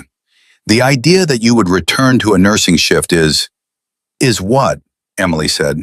Beneath me? Walsh faltered. That's not what I meant. With respect, sir, That's exactly what you meant. You're looking at me and seeing a SEAL, seeing a federal operative, seeing someone who should be giving press conferences or writing a book or accepting awards. But I didn't join the military to collect medals, and I didn't become a nurse to become famous. I became a nurse because after 6 years of breaking things, I wanted to fix them. She let that sit for a moment. I'm not asking for special treatment. I'm not asking for a title or a corner office or a seat on this board. I'm asking to go back to the ICU, to put on scrubs, and to take care of patients. That's what I came here to do. The investigation was the mission. Nursing is the life. Dr. Rao wiped her eyes. Whitfield stared at the table. Catherine Briggs pressed her lips together and nodded slowly. Walsh looked at Rourke, who had been standing silently by the door the entire time. Chief Rourke, you trained this woman? Rourke straightened. I served with her, sir, for 6 years. Is she always like this? Rourke almost smiled. This is her on a good day. Walsh turned back to Emily. Ms. Carter, when your physicians clear you for duty, this hospital will be honored to have you back. And for what it's worth, which may not be much at this point, I am sorry. Not just for what happened on that rooftop, for all of it, for every failure of oversight that led to this moment. Emily nodded. Don't apologize to me, Mr. Walsh. Apologize to Dorothy Harmon's daughter. Apologize to Samuel Okafor's wife. Apologize to Jean Prescott's grandchildren. They're the ones who deserve to hear it. Walsh's eyes glistened. He blinked hard and looked down at his hands. You're right. Emily turned to leave. She had said everything she came to say, but before she reached the door, Dr. Rao stood up. Emily turned. How did you survive the fall? 7 stories. How is that physically possible? Emily looked at her. Training, math, and a maintenance awning that I measured 3 times before Tuesday night. You planned for the fall? I planned for everything. That's what they taught me. Who taught you? Emily glanced at Rourke. He did. She walked out of the boardroom at 9:38 a.m. In the hallway, Rourke fell into step beside her. They walked in silence toward the elevator. Emily pressed the button for the ground floor. When the doors closed, she leaned against the wall and let out a breath she felt like she had been holding for 3 weeks. You did good, kid, Rourke said. Don't call me kid. I'm 41. You'll always be kid to me. The elevator opened on the ground floor. They stepped out into the lobby, and Emily stopped. Deborah Kinsley was standing there, arms crossed, eyes red, jaw set. Deb, Emily said, don't you Deb me. I just found out my charge nurse was a Navy SEAL this whole time, and I've been assigning her to bed baths. Emily pressed her lips together to keep from laughing, because laughing would break her ribs further. Deb, I like the bed baths. You're insane. Probably. You let that man throw you off a roof. I controlled the descent. You controlled the... Emily Carter, if you say control the descent one more time, I am going to put you back in that hospital bed myself. Emily did laugh then. She couldn't stop it, and the pain hit like a freight train, and she doubled over, and Rourke grabbed her elbow, and Deb grabbed her other arm. And for a moment, the 3 of them stood in the lobby, holding each other up, while Emily laughed and gasped and cried all at the same time. When she finally straightened up, wiping her eyes with the back of her good hand, Deb was looking at her with an expression Emily hadn't seen directed at her in a very long time. It was pride, the kind a mother gives, the kind Emily's own mother never had the chance to give because she died when Emily was 17. You come back to this floor, Deb said firmly. When the doctors clear you, you come back to my ICU, and you let me take care of the scheduling and the assignments, and you don't complain, and you don't disappear. Understood? Understood.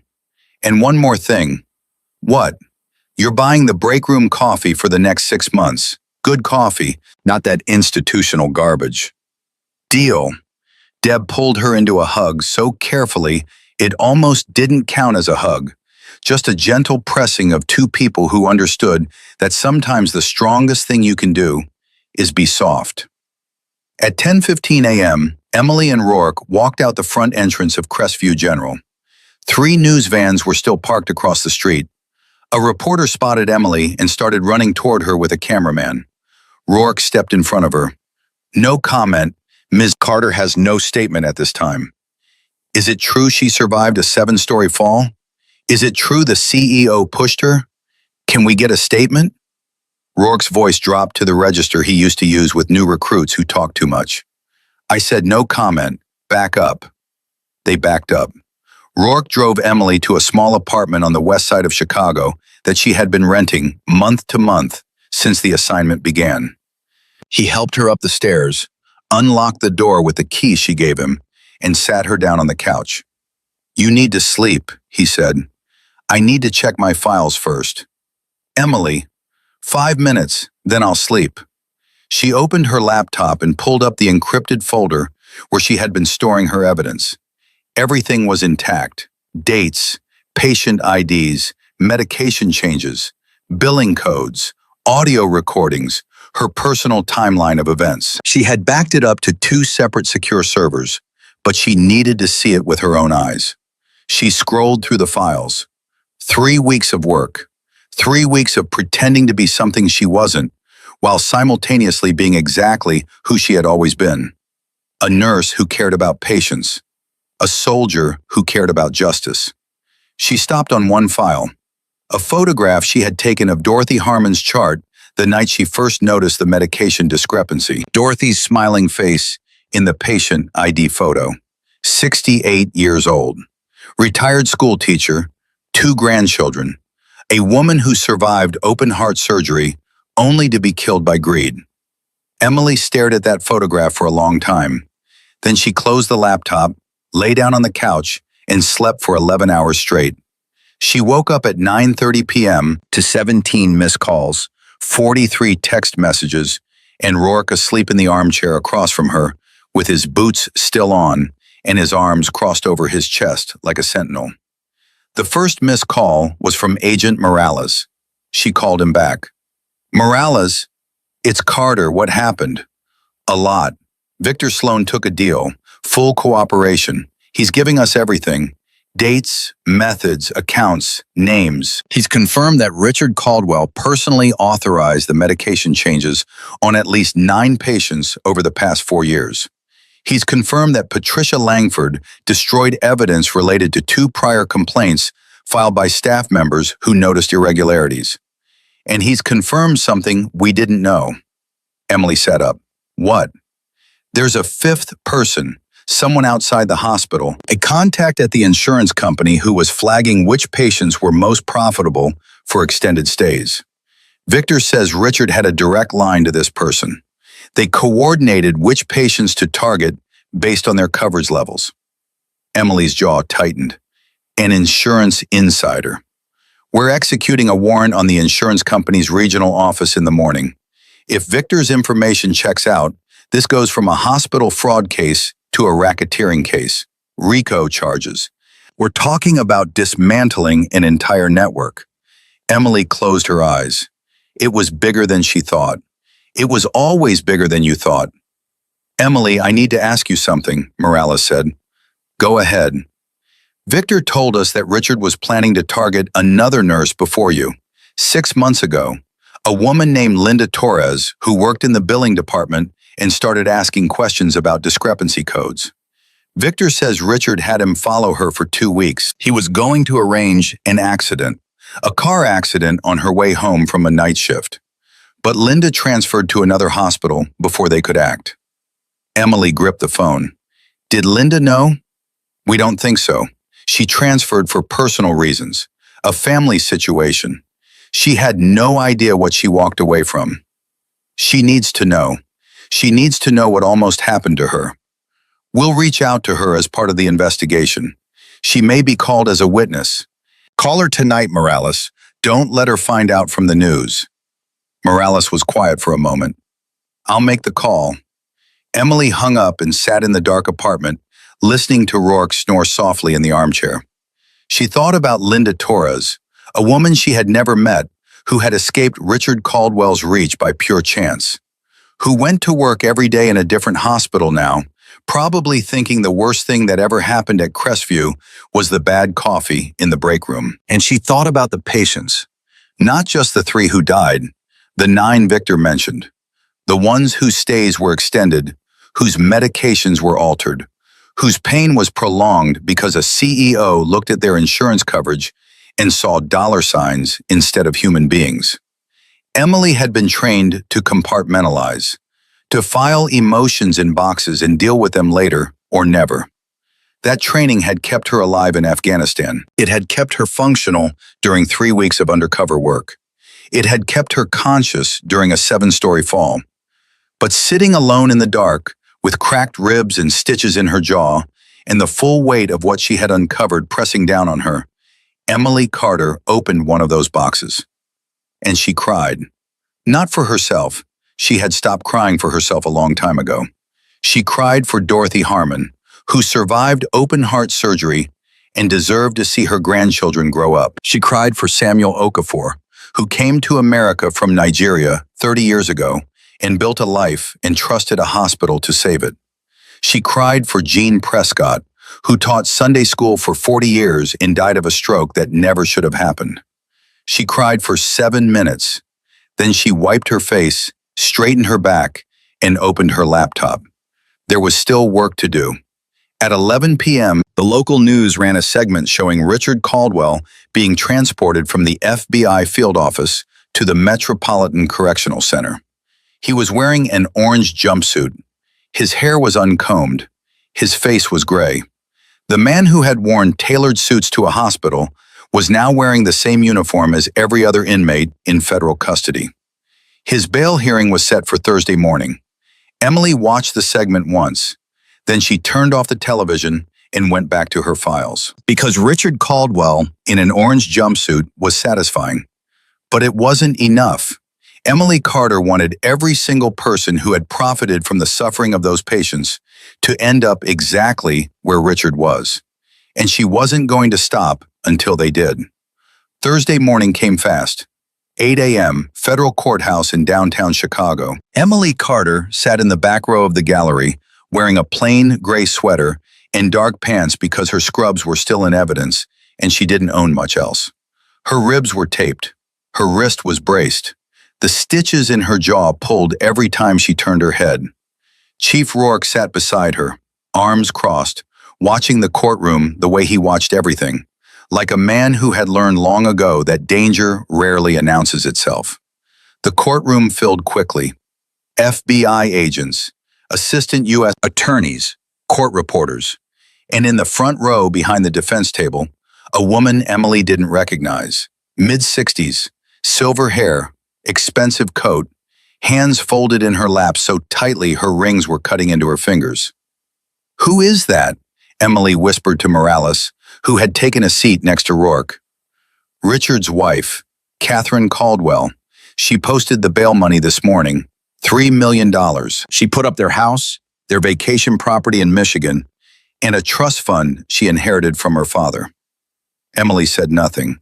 She watched Catherine Caldwell sit perfectly still in that front row, staring straight ahead with the rigid composure of a woman who had spent decades performing the role of a powerful man's wife and was now watching that performance collapse. At 8:17 a.m., they brought Richard in. Orange jumpsuit, handcuffs, 2 U.S. Marshals flanking him. His defense attorney, a man named Lawrence Drake, who had flown in from New York on a private jet, was already standing at the defense table with a leather briefcase and the confident posture of someone who charged $1,500 an hour. Richard looked different. 2 days in federal custody had stripped something from him that no amount of money or legal talent could restore. His shoulders were rounded. His eyes were bloodshot. The jaw that used to project authority now hung slack, like a man who had been punched and hadn't recovered.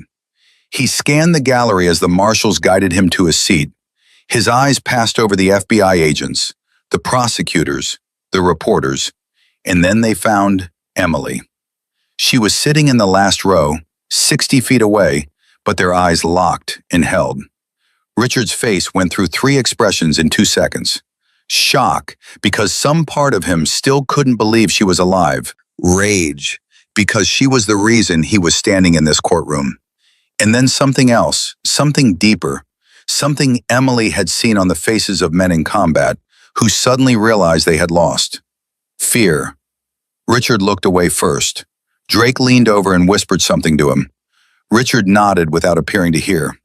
The judge entered at 8:22 a.m. Honorable Patricia Vance, 63 years old, 21 years on the federal bench, known for two things: fairness and an absolute intolerance for deception. The United States versus Richard Allen Caldwell, the clerk announced. Case number 26-CR-0491. Charges include attempted murder in the first degree, conspiracy to commit murder, healthcare fraud, wire fraud, and conspiracy to commit racketeering. The word racketeering landed like a bomb in the courtroom. Drake's pen stopped moving. Catherine Caldwell's composure cracked for just a moment, a sharp intake of breath, before she locked it back down. RICO charges. Emily hadn't known about that until this moment.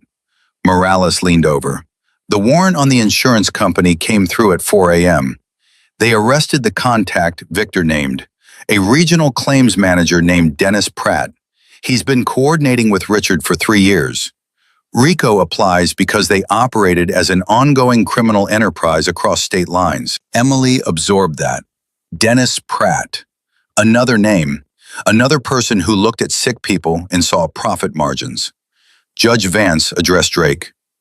Mr. Drake, your client is facing charges that carry a potential sentence of life imprisonment. The government has requested that bail be denied based on the severity of the charges and what they describe as overwhelming evidence, including surveillance footage of the attempted murder. What is your position? Drake stood with the practiced ease of a man who had done this 1,000 times. Your Honor, Mr. Caldwell is a respected physician and hospital administrator with deep roots in this community. He has no prior criminal record. He is not a flight risk. His wife has posted substantial assets as surety. We respectfully request bail be set at a reasonable amount, with conditions including surrender of his passport and electronic monitoring. The lead prosecutor stood. Her name was Angela Chen, Assistant U.S. Attorney, and she was the kind of lawyer who didn't waste words. Your Honor, the defendant lured a woman to a rooftop under false pretenses and physically pushed her off a 7-story building with the intent to kill her. We have this on video. We have audio recordings of the defendant planning the murder days in advance. We have 3 co-conspirators in custody, 2 of whom are cooperating and providing testimony that the defendant also orchestrated a years-long fraud scheme that directly contributed to the deaths of at least 3 patients. The government's position is that the defendant poses an extreme danger to the community and a significant flight risk given the severity of the charges. We request remand. Drake countered immediately. Your Honor, the government is conflating multiple allegations to paint a sensationalized picture. The attempted murder charge is based on a physical altercation that my client maintains was provoked. The fraud allegations are being investigated and have not been proven. My client is presumed innocent. Judge Vance looked at Drake over her glasses. Mr. Drake, I've reviewed the surveillance footage submitted with the government's motion. I watched it twice this morning. What I saw was your client place both hands on a woman's shoulders and push her off a rooftop while 3 other people stood by and did nothing. I did not see a physical altercation. I saw an attempted killing. Bail is denied. The defendant is remanded to federal custody pending trial. Drake started to object. Vance cut him off with a single raised hand. We're done, Mr. Drake. Richard's head dropped. His hands, still cuffed in front of him, began to shake. Behind him, Catherine Caldwell stood up, took 3 steps toward the aisle, stopped, and stood there as if she had forgotten where she was going. A marshal gently touched Richard's arm to lead him away. Richard turned one last time and looked at his wife. Catherine, he said. She didn't answer. She picked up her purse, walked out of the courtroom, and didn't look back. Emily watched her go. She felt nothing for Richard, but she felt something for Catherine Caldwell. The particular devastation of a woman discovering that the man she built her life around was not the man she thought he was. Emily had seen that look before, on the faces of families at military funerals who had been told their loved one died a hero and later learned the truth was more complicated. At 8:41 a.m., the marshals led Richard out through a side door. The courtroom began to empty. Morales turned to Emily. "Chen wants to meet with you. She's preparing for the grand jury. Your testimony is going to be the backbone of the case." "When?" "Tomorrow. Her office, 9 a.m. "I'll be there." Morales hesitated. "There's one more thing. Margaret Sloan's attorney filed a motion this morning. Margaret is requesting to plead guilty to conspiracy charges in exchange for full cooperation. She's offering to testify against Richard, Victor, Patricia, and Dennis Pratt. Her attorney says she'll take whatever sentence the court gives her." Emily looked at him. "What's the government's position?" "Chen is inclined to accept. Margaret's testimony is devastating. She can detail every aspect of the fraud from the inside. She can identify patients, dates, methods. She's the linchpin." "And what happens to her?" "Federal sentencing guidelines for conspiracy with full cooperation. Probably 3 to 5 years.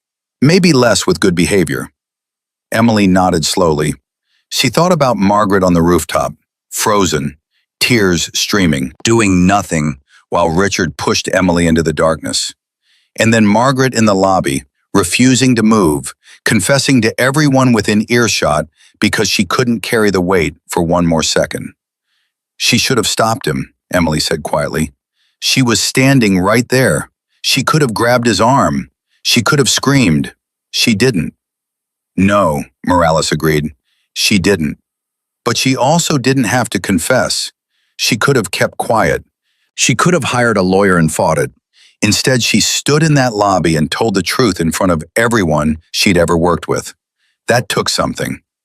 Morales didn't respond. He knew Emily wasn't looking for agreement. She was working through it. "Tell Chen I'll support the plea deal," Emily said. "Margaret Sloan made terrible choices, but she's the only one in Richard's circle who chose to stop making them." At 10 a.m. the next day, Emily sat in Angela Chen's office at the federal building and gave a 4-hour deposition. She walked Chen through everything. The VA audit that flagged Crestview, her transfer, the 3 weeks of evidence gathering, the Harold Yates incident, Richard's meeting with his conspirators, the rooftop, the fall, the aftermath. Chen listened without interrupting.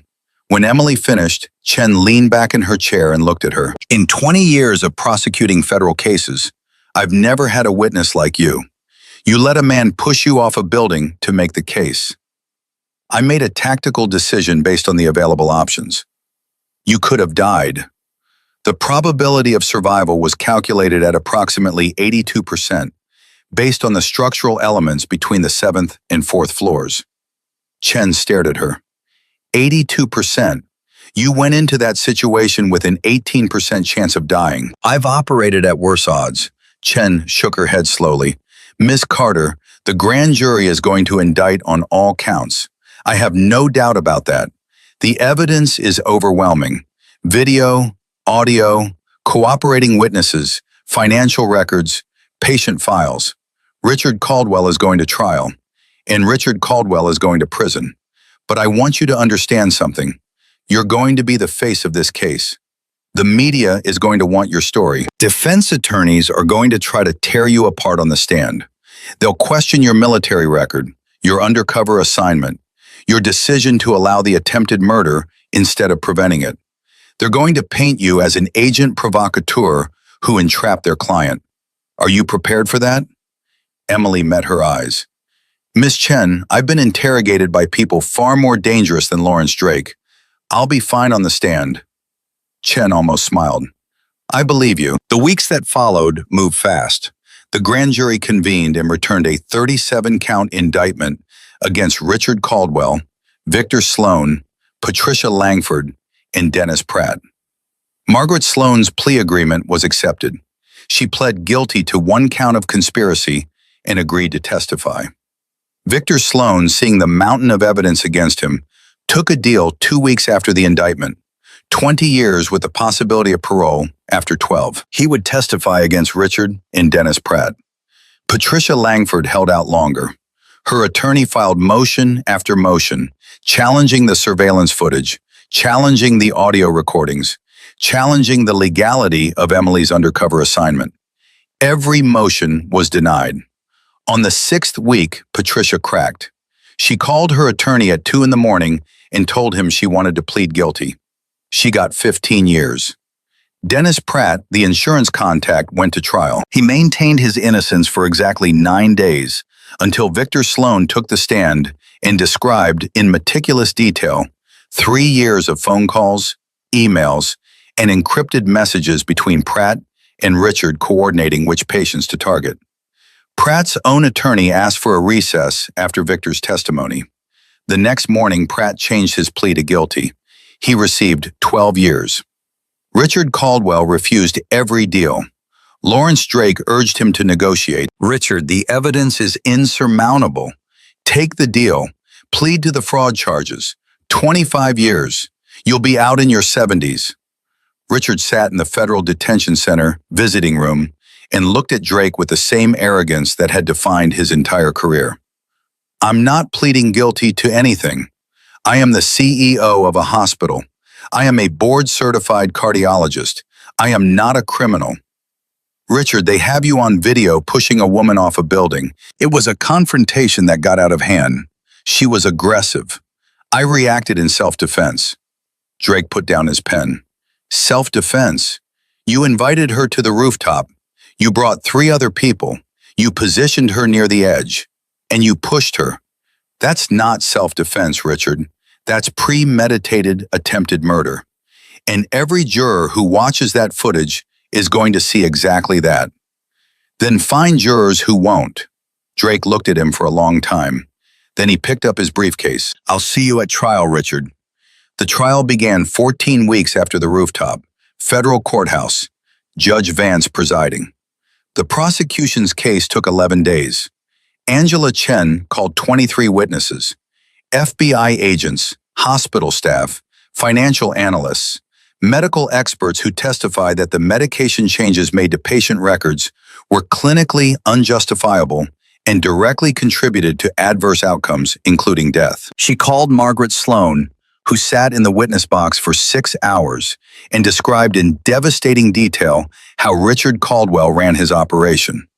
Margaret cried 3 times during her testimony. She described the night on the rooftop without looking away from the jury. She told them she watched Richard push Emily and did nothing. She told them she would carry that for the rest of her life. She called Victor Sloan, who testified for 4 hours with the flat precision of a man who had made peace with his fate and wanted to drag everyone else down with him. Victor described security protocols he had manipulated, cameras he had disabled, staff members he had surveilled on Richard's orders. And then she called Emily Carter. Emily walked into that courtroom on a Tuesday morning wearing a dark blue suit she had bought the day before because she didn't own one. Her ribs had healed. Her wrist was out of the brace. The scar on her jaw had closed into a thin white line. She looked like what she was, a nurse, a soldier, a woman who had survived things that would break most people and came out the other side still standing. She took the stand. She was sworn in. And for the next 7 hours, she told the jury everything. She told them about the VA audit, about her transfer, about 3 weeks of watching a hospital operate under the control of a man who viewed patients as revenue streams. She told them about Harold Yates and the Code Blue, and the moment she knew Richard Caldwell would rather let a man die than admit he was wrong. She told them about the notebook, the encrypted files, the audio recordings, the rooftop. When she described the fall, the courtroom went silent. Not courthouse silent, graveyard silent. 12 jurors and 4 alternates stared at her as she explained how she twisted her body midair, hit the maintenance awning, redirected to the balcony, and landed on the construction tarp. Drake cross-examined her for 3 hours. He questioned her military record. She answered calmly. He suggested she had entrapped Richard. She dismantled the argument with timestamps and evidence. He implied she had provoked the confrontation during the Code Blue. She looked at the jury and said, "I provoked nothing. I saved a man's life, and Richard Caldwell couldn't tolerate that." Drake had nothing left. He sat down. The jury deliberated for 4 hours and 16 minutes. Guilty on all 37 counts: attempted murder, conspiracy to commit murder, healthcare fraud, wire fraud, racketeering. When the foreman read the verdict, Richard Caldwell sat perfectly still. He didn't react. He didn't blink. He stared straight ahead as if he were watching something very far away collapse in slow motion. Catherine Caldwell was not in the courtroom. She had filed for divorce 3 weeks into the trial. Sentencing came 6 weeks later. Judge Vance looked at Richard across the courtroom and delivered the sentence with a voice that held no pleasure and no sympathy. Life in federal prison. No possibility of parole. Richard was led out of the courtroom for the last time. He did not look at anyone. He did not speak. The man who had once commanded a hospital, who had controlled hundreds of employees, who had decided who lived and who died based on their insurance coverage, shuffled through a side door in shackles and disappeared into the federal correction system. He was 61 years old. He would die in prison. Emily was not in the courtroom for the sentencing. She had already heard everything she needed to hear when the jury said guilty. On the morning of Richard's sentencing, Emily Carter was at Crestview General Hospital. She had returned to work 6 weeks after the rooftop, cleared by her physicians, welcomed back by the staff, assigned to the ICU under Deborah Kinsley's supervision. She worked the morning shift. She checked vitals. She administered medications. She sat with a frightened patient at 3 a.m. and told him he was going to be fine. When a young nurse asked her what it felt like to be back after everything that happened, Emily said, "It feels like Tuesday," because that was the truth. For Emily Carter, the investigation was the mission. The trial was the consequence. But nursing was the life. It had always been the life. Before the Navy, before the SEALs, before Afghanistan, before the rooftop. She had wanted to take care of people since she was 17 years old, sitting in a hospital room watching her mother die of cancer, holding her hand and making a promise she never broke. "I will spend my life making sure people are taken care of." At Crestview General, things changed. The board implemented every recommendation Emily had made: independent audits, dual authorization medication systems, reinstatement of wrongfully terminated employees. A new CEO was hired, a woman named Dr. Sandra Liu, who had spent 20 years in public health and had no tolerance for the kind of corruption Richard Caldwell had built. The families of Dorothy Harmon, Samuel Okafor, and Jean Prescott were contacted personally by Theodore Walsh. He sat in their living rooms. He told them the truth. He apologized. The hospital established a patient safety fund in the names of the 3 patients who died, and every year on the anniversary of their deaths, Crestview held a staff-wide training session on medical ethics and accountability. Margaret Sloan served 22 months of her 3-year sentence. When she was released, she didn't return to nursing. She volunteered at a free clinic on the south side of Chicago, working with patients who had no insurance and no one to advocate for them. She never spoke publicly about what happened. But every year, on the anniversary of the rooftop, she sent Emily a card. The same 2 words every time: "Thank you." Emily never wrote back, but she kept every card. George Walton, the retired firefighter from Bed 14, went home to his wife's pot roast the morning after the rooftop. He lived another 4 years.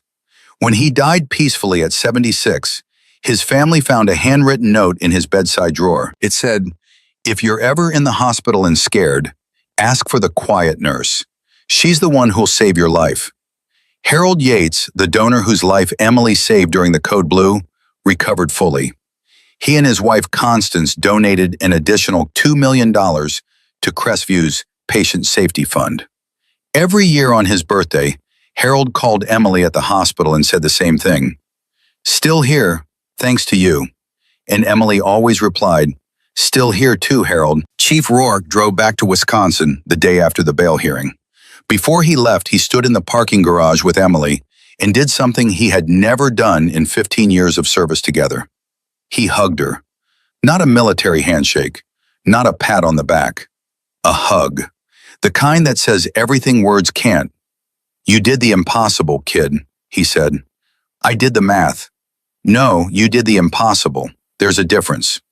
He drove away. Emily watched his truck until it disappeared. She went back inside. She clocked in. She put on her scrubs. She pinned her badge to her chest.